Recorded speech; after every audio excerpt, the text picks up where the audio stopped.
Shalom, perkenalkan nama saya Fedrelina Eflawata dengan NIM 1.03.2023.0029, mahasiswi Institut Agama Kristen Negeri Kupang, semester 2 kelas A, program studi manajemen pendidikan Kristen. Saya akan menjelaskan materi pendidikan inklusif, khususnya alur pelaksanaan pendidikan, kebutuhan untuk pendidikan inklusif, peran dan fungsi, dan juga kurikulum untuk pendidikan. Yang pertama, alur pelaksanaan pendidikan. Pendidikan inklusif adalah konsep yang dikembangkan dari hak fundamental, tetapi dalam praktiknya membutuhkan alur penanganan yang praktik seperti masa transisi adalah peralihan dari suatu keadaan seperti tempat, tindakan, dan juga lain sebagainya ke keadaan yang lain. Sebuah transisi adalah perubahan suatu hal ke yang berikutnya, baik dalam tindakan maupun keadaan, mengenal tempat baru, sistem baru, dan juga cara belajar yang baru. Hal yang kedua adalah penerimaan peserta didik baru atau yang biasa disebut dengan PPDB. Implementasi layanan pendidikan bagi peserta didik berkebutuhan khusus di sekolah, menyelenggarakan pendidikan inklusif diawali dengan kegiatan penerimaan peserta didik baru. Di bagian yang ketiga adalah identifikasi dan asesmen. Identifikasi merupakan suatu proses dalam menentukan dan mengenali keberagaman peserta didik. Prinsip identifikasi dibatasi untuk menentukan individu yang diduga mengalami hambatan, yang belum dapat menjawab pertanyaan potensi apa yang dimiliki peserta didik. 4. Penyusunan profil belajar peserta didik. Kesimpulan hasil belajar asesmen menjadi dasar bagi satuan pendidikan penyelenggaraan pendidikan inklusif dalam penyusunan program intervensi maupun penyusunan program pembelajaran. Guru dan diperlukan penyusunan profil peserta didik sebelum menyusun program layanan. Yang kelima, perencanaan pembelajaran. Perencanaan pembelajaran merupakan langkah untuk menghasilkan program dan proses pembelajaran untuk peserta didik berkebutuhan khusus. Program pembelajaran juga disusun berdasarkan hasil asesmen dan hasil profil belajar peserta didik. Yang keenam, proses pelaksanaan pembelajaran. Langkah selanjutnya adalah proses pelaksanaan pembelajaran di kelas. Pada tahap ini dilakukan penerapan perencanaan pembelajaran yang telah disusun. Guru menerapkan modifikasi pada proses pembelajaran di kelas.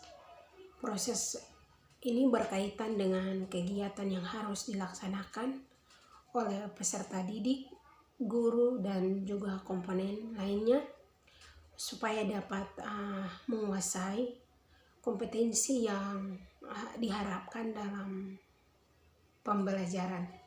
Bagian yang ketujuh, program pendidikan individual atau yang disebut dengan PPI. Program pendidikan individual atau PPI adalah program yang dirancang oleh guru yang berisi tentang hambatan yang dimiliki peserta didik berkebutuhan khusus dan proses perbaikan terhadap peningkatan kemampuan peserta didik berkebutuhan khusus yang diberikan secara individual. Dalam perencanaan pembelajaran, guru juga dapat menentukan apakah peserta didik harus menggunakan PPI atau tidak. Bagian yang ke-8, penilaian asesmen pelaksanaan pembelajaran. Setelah pelaksanaan pembelajaran, kegiatan selanjutnya adalah penilaian. Penilaian merupakan proses pengumpulan dan pengelolaan informasi untuk mengukur pencapaian peserta didik. Penilaian untuk mengukur dan mengambil keputusan tentang sejauh mana kemajuan yang dicapai oleh peserta didik. Bagian yang ke-9, hasil belajar peserta didik. Laporan kemajuan belajar yang mencapai peserta didik sangat sederhana dan informatif, memberikan informasi yang bermanfaat tentang karakter dan kompetensi yang dicapai, serta strategi tindak lanjut. Satuan pendidikan sekolah memiliki keleluasan untuk menentukan mekanisme dan format laporan hasil belajar kepada orang tua atau wali. Sekolah menyampaikan rapor peserta didik melalui rapor secara berkala. Bagian yang ke-B adalah kebutuhan untuk pendidikan inklusif. Terdapat beberapa kebutuhan yang dibutuhkan, diantaranya adalah kebutuhan fisik, kebutuhan akademis, kebutuhan sosial dan emosional, kebutuhan dukungan, dan juga kebutuhan kolaborasi. C. Peran dan fungsi kebutuhan tersebut. Yang pertama, peran dan fungsi kebutuhan fisik. Kebutuhan fisik berupa RAM, toilet, dan fasilitas lain yang memadai agar semua siswa dapat dengan mudah untuk mengaksesnya, termasuk siswa yang berkebutuhan khusus. Sedangkan yang kedua adalah peran dan fungsi kebutuhan akademik. Kebutuhan akademik memastikan bahwa kurikulum yang disediakan di sekolah inklusif dapat disesuaikan dengan kebutuhan dan kemampuan setiap siswa.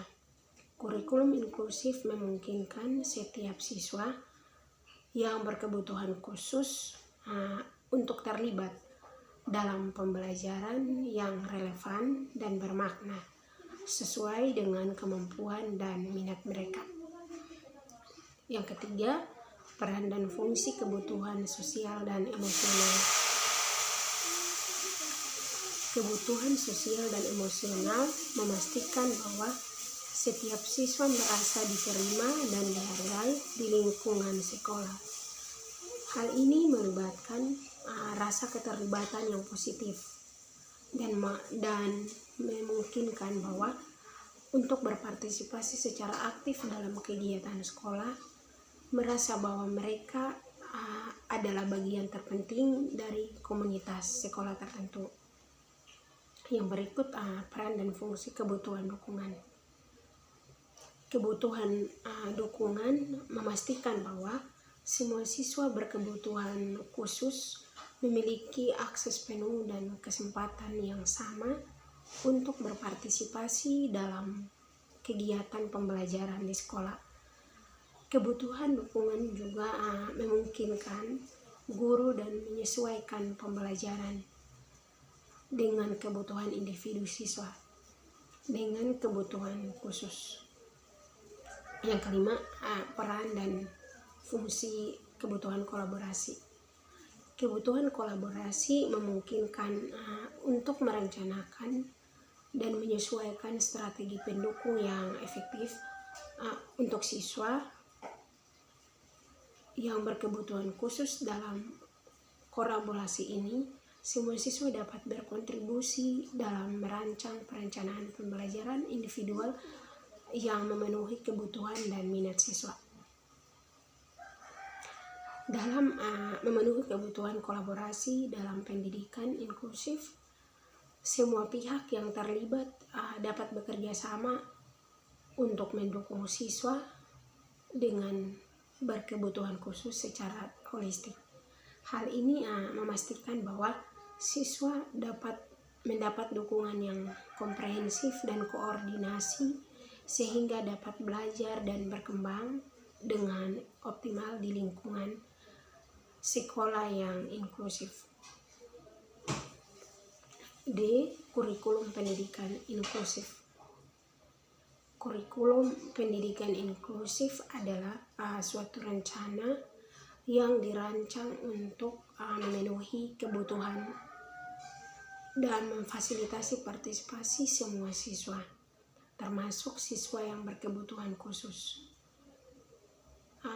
Penerapan kurikulum menggunakan prinsip fleksibilitas sehingga bisa diadaptasi sesuai dengan kondisi, karakteristik, dan kebutuhan peserta didik.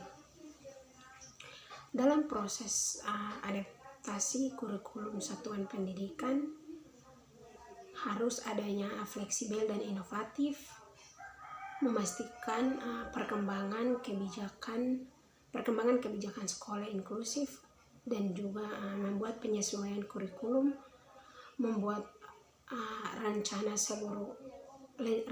rancangan untuk seluruh kelas, menetapkan tujuan pengajaran yang terbuka dan jelas, menggunakan alternatif metode pengajaran. Penerapan adaptasi kurikulum dan instruksional dapat dilakukan dengan model yang pertama, akselerasi program, percepatan dan perluasan dalam hal waktu dan penguasaan materi. Model ini terutama diterapkan bagi peserta didik yang memiliki potensi kecerdasan dan bakat istimewa, serta memiliki kecepatan belajar yang luar biasa. Yang berikut adalah duplikasi. Model duplikasi artinya kurikulum yang digunakan untuk peserta didik berkebutuhan khusus sama dengan kurikulum yang digunakan peserta didik pada umumnya yang non peserta didik berkebutuhan khusus.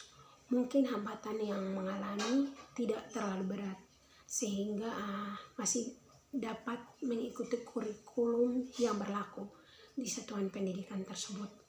Yang berikut adalah simplifikasi atau modifikasi kurikulum umum. Dimodifikasi, disederhanakan tanpa harus menghilangkan substansi dan disesuaikan dengan kebutuhan dan kemampuan peserta didik berkebutuhan khusus. Modifikasi dan penyederhanaan kurikulum dapat dilakukan dalam salah satu atau lebih dari hal berikut, yaitu tujuan, isi, metode, dan cara penilaian. Berikut adalah substitusi. Beberapa bagian dari kurikulum umum diganti dengan sesuatu yang kurang lebih setara. Contohnya kegiatan pengembangan tidak perlu diberikan bagi anak-anak dengan hambatan penglihatan, diganti dengan kegiatan lain yang setara, misalnya menyanyi atau membuat patung dari bahan-bahan yang lunak. Berikut adalah omisi. Beberapa aspek tertentu kurikulum umum sebagian besar ditiadakan. Penyesuaian dengan karakteristik dan kemampuan peserta didik berkebutuhan khusus.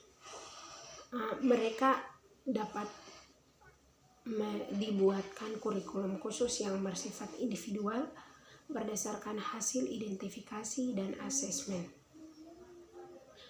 Baik, demikian hasil presentasi dari saya. Terima kasih, dan jika ada salah dalam pengucapan kalimat mohon dimaafkan. Shalom.